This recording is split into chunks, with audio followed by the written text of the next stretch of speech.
So let's now learn how to display an image inside a frame, or add a frame or borders to an image.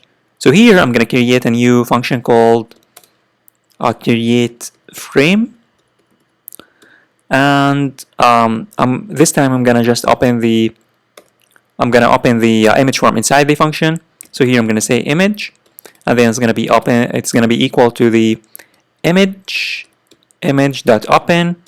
and then we pass the images path, images underscore path, and then the name of the image that we want to add a frame to. So here let's work on the beach.jpg image, and then jpg,